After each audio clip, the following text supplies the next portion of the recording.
சிவோகம், super powers, அற்புத சக்திகள், அதை பற்றி நம்ம ஒவ்வொரு சனிக்கிழமையும் நம்ம பார்த்துட்டு வந்துட்டுருக்கோம். அப்போது போன 2 வாரங்களில் 2 விதமான பயிற்சி சொல்லி கொடுத்தேன். அதை எவ்வளோ நாட்கள் பண்ணணும் அப்படிங்கிறதையும் நான் சொல்லியிருந்தேன்.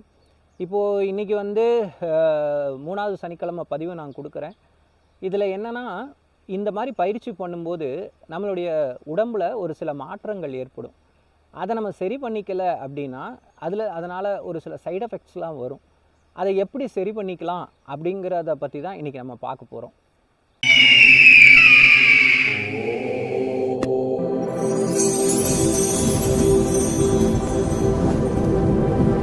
Eskahan Media.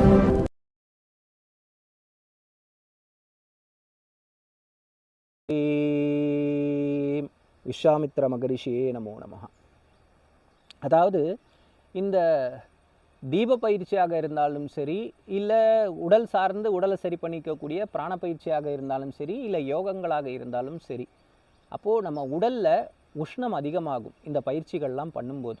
அப்போது உடல் உஷ்ணமாச்சு அப்படின்னா உடலில் பலவித நோய்கள் நமக்கு ஏற்படும். அதே நேரத்தில் உடல் அதிக உஷ்ணம் ஏற்படும் பொழுது நம்மளுடைய தியானங்கள்லாம் செய்ய முடியாமல் போகலாம்.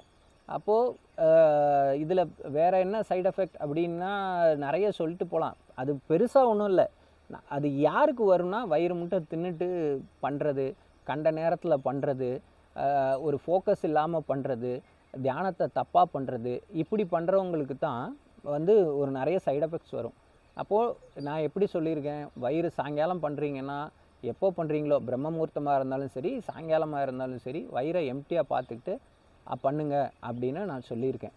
ஸோ இனி இப்போது நீங்கள் வந்து கமெண்ட்ஸில் சொல்லுங்கள். எப்படியும் நீங்கள் இந்த பயிற்சி ஒரு 48 நாள்லேருந்து ஒரு 3 மாதம் கிட்ட நான் பண்ண சொல்லியிருக்கேன். இப்படி அடுத்தடுத்த நிலைகள் 7 நிலைகள் இருக்குது. நான் 7 பயிற்சி உங்களுக்கு கொடுக்க போகிறேன்.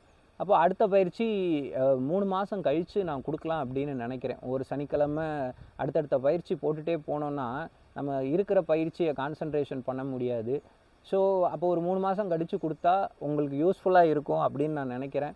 இல்லை எங்களுக்கு வந்து நீங்கள் எல்லா சனிக்கிழமையுமே அடுத்தடுத்ததை கொடுத்துருங்க அப்படின்னா கமெண்ட்ஸில் சொல்லுங்கள். அதை கமெண்ட்ஸை பார்த்துட்டு நான் அடுத்த வாரம் அடுத்த பயிற்சி கொடுக்கலாமா, இல்லைனா 3 மாதம் கழித்து நீங்கள் கொடுங்க அப்படின்னு சொன்னிங்கன்னா அதுதான் பெஸ்ட்டுன்னு எனக்கு தோணுது. ஸோ அதை பார்த்துட்டு நான் உங்களுக்கு கொடுக்குறேன்.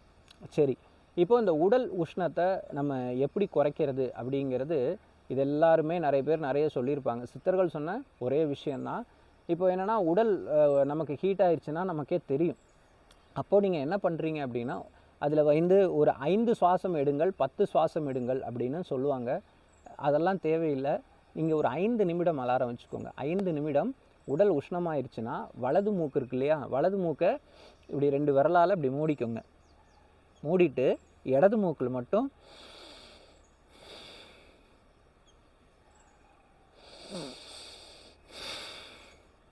இப்படி இடது மூக்கில் மட்டும் மூச்சு காற்றை உள்ளே இழுத்து மூச்சு காற்றை வெளியில் விடுங்க. இதை ஒரு 5 நிமிடம் நீங்கள் வந்து எப்போ பாடி ஹீட் ஆயிடுச்சுன்னா அப்புறம் டெய்லி அந்த ஹீட்டு போகிற வரைக்கும் உங்களுக்கே உணர முடியும் ஹீட்டு போயிடுச்சுன்னு. அது வரைக்கும் டெய்லி ஒரு 5 நிமிஷம் இப்படி நீங்கள் பண்ணிங்கன்னா உங்களுடைய உடல் ஹீட்டு குறைஞ்சிரும். 90% பேருக்கு வந்து பாடி ஹீட் ஆகும். ஏதோ அற்புதம் நடந்த மாதிரி ஒரு 10% பேருக்கு பாடி என்ன ஆகும் அப்படின்னு பார்த்தீங்கன்னா குளிர்ச்சி ஏற்பட்டுரும். அப்போ குளிர்ச்சி ஏற்பட்டுட்டா என்ன ஆகும், அப்போது திரும்ப கோல்டு அது இதுன்னு வரும். அப்போது குளிர்ச்சி ஏற்பட்டிருக்கு அப்படின்னா அது நீங்கள் அப்படியே ஆப்போசிட்டில் பண்ண போகிறீங்க. இப்படி 2 விரலால் இடது மூக்கை மூடிக்கிட்டு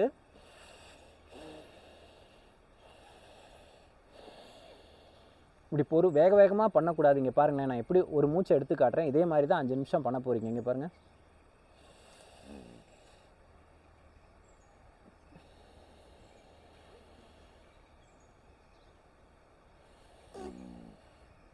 இப்படி தான் நீங்கள் பண்ண போகிறீங்க. ஒரு 5 நிமிஷம் கணக்கெல்லாம் கிடையாது. ஸோ பண்ண போகிறீங்க.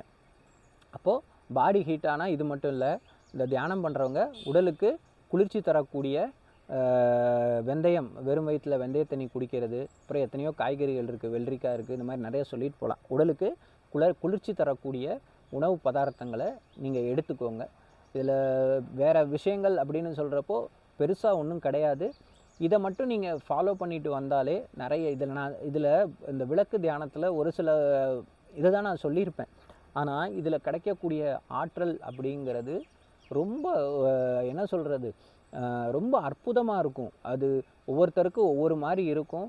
அப்போது எனக்கு அந்த ஆற்றல் வந்துருச்சா, அந்த பவர் கிடச்சிருச்சா, இது செஞ்சால் எனக்கு நடக்குமா நடக்காதா அப்படிங்கிற எண்ணங்களை தவிர்த்துட்டு, இது இறைவனை நோக்கி நான் செய்கிறேன் அப்படின்னு சொல்லிட்டு எந்த எதிர்பார்ப்பும் இல்லாமல் ஃபோக்கஸாக இதில் ஆல்ரெடி இந்த ஒரு வாரம் பண்ணவங்களுக்கே கொஞ்சம் கொஞ்சம் மாற்றம் வந்திருக்கும்னு நினைக்கிறேன்.